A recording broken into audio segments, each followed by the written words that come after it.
Robert Horry played 16 years in the NBA and never averaged more than 12 points a game in any season.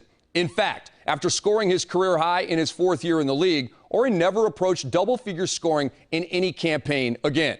But the litany of pressure-packed shots that he would hit as his remarkable career unfolded would make many of the game's greatest scorers a little jealous. Time and time again, Robert Horry would transform himself into his deadly alter ego, Big Shot Rob, as he filled his resume with rings and late-game heroics. With his San Antonio Spurs coming off a humiliating Game 4 loss at the hands of the Detroit Pistons, and with the 2005 NBA crown still hanging very much in the balance, Big Shot Rob put on one of the greatest late-game shooting exhibitions in NBA Finals history. You know, you can say a lot of things, but it's all about getting out on the court and execute. You know, there's a lot of people who can talk the talk, but you got to walk the walk. You got to go out there and execute. We are ready for one of the most important finals games in recent memory. They hit us on the left side of the face and then hit us on the right side in game 3 and 4. So it was really important for us to make a stand for ourselves. Just play for each other tonight, all right? Let's compete. Let's get the job done as a team. Everybody step up and be ready to play. Defense on 3, 1, 2, 3. Defense! But as Game 5 began, it was just as if Game 4 had never ended, as the Pistons beat the Spurs to the punch yet again. Mid-right in forecourt against Rasheed. To the lane, forces contact, missed the shot. Rasheed taps it to Chauncey. Chauncey forecourt, long gun, he got it!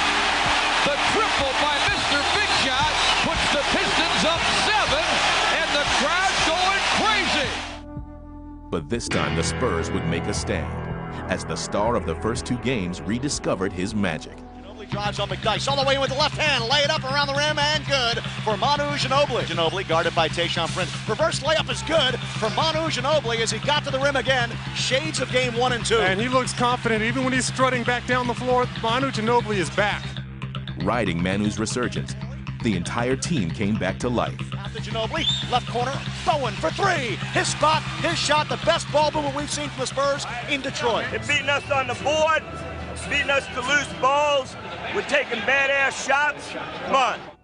And 2 of Detroit's mainstays, Chauncey Billups and Tayshaun Prince, took the coach's message to heart. Pocket pick by Tayshaun. Down the lane to Ben, scoops and scores. Wing shot clock at 10. He'll blow right by him, get to the basket, finger roll, and fill it up. 6 straight Piston points. We are tied at 71. How about this intensity? This intensity is incredible. Decent basketball game. Well, this is what it's all about, isn't it? Game 5 had developed into the first close contest of the series. The kind of game where proven clutch players step forward. Players like San Antonio's Robert Horry. 4 minutes left in Game 5. A pitch out left to Horry, 8 to shoot. Horry's 3, good from the left. And that ties the game at 79. A minute and 50 left. Ginobili from the right wing, down the lane, running finger roll, no, but Horry tapped it in. But with control of the game and the series on the line, the Pistons matched every Spurs basket. He filled it up! I don't believe it!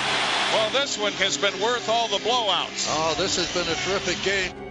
With the score tied and time running out, the Spurs would have a chance to deliver the decisive blow that would have them up 3 games to 2. Down to 7 seconds. Don't wait too long, Manu. Manu's going to drive on Prince. All the way in. Runner in the lane. No good. Follow is no good by Duncan. And there's the buzzer. Tim had a tip in for the game. We are going to overtime. Oh, man. Tim Duncan had the tip in at the rim that would have won the game. But we are going instead to overtime. All right, it's a tie game. We got a tap. All right. Bounces to Rasheed, now mid-left against Duncan. 5 on the clock, 4 on the clock. To the baseline, he fires. He fills it up. 93-89 and a timeout Spurs. So far, it's 4-0 in the overtime period for Detroit. As Game 5 hangs in the balance, right now advantage Pistons. Timmy catches it. Robert, you go off of him. With the pressure on the Spurs, their leading man was ready. But on this night, Robert Horry had returned to his role as playoff hero. Off to Horry, right wing, fakes the three. He's going to drive it inside. Slam, dunk, Robert Horry. And the shot is good and a foul on Rip Hamilton. What a power move by Roberts. Horry. No one's going to block that shot. Even with Horry's heroics, the Spurs still trailed. But they would get one more chance as the game came down to the final 9 seconds. This is fraught with tension and apprehension.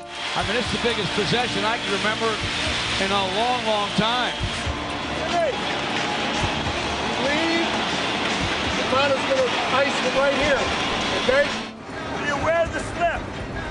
No three-point play.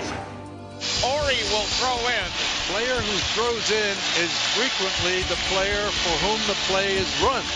He comes in on the bounce to Ginobili. Back to Horry. He shoots for three. Oh, my goodness. Robert Horry hitting a three on the left wing with 5.8 left. And the Spurs take a 1-point lead. And big shot Bob did it again. I can't believe that the man can do it anymore. How many bullets does he have left in that gun? As the ball came back to Robert, he had a look on his face that he could not believe that Rasheed Wallace had left him at that point, and almost had a smirk on his face like, "You're going to leave me open?" And though the Pistons still had time for a shot, Robert Horry had already written the ending. Prince looking inside, finds Hamilton posting up on Parker. Ball knocked away, got it back, puts up a shot, no good. Rebound tipped out front, grabbed by Bowen. This ball game is over. The Spurs have won Game 5. That was probably the greatest performance I've ever been a part of. I'll tell you the deal with Rob. Rob just hangs out the entire game. He does it all season long. He doesn't do anything. He doesn't feel like playing. He shows up sometimes. And then you put him in the fourth quarter in a big game, and he's like, okay, it's time to play now. I've been hanging out the entire season. It's time to play now. And he just turns it on. And as funny as that seems, it's just how it is. He doesn't want to show up. He doesn't feel like playing until it's a big game. Thank you. Robert Horry will be next.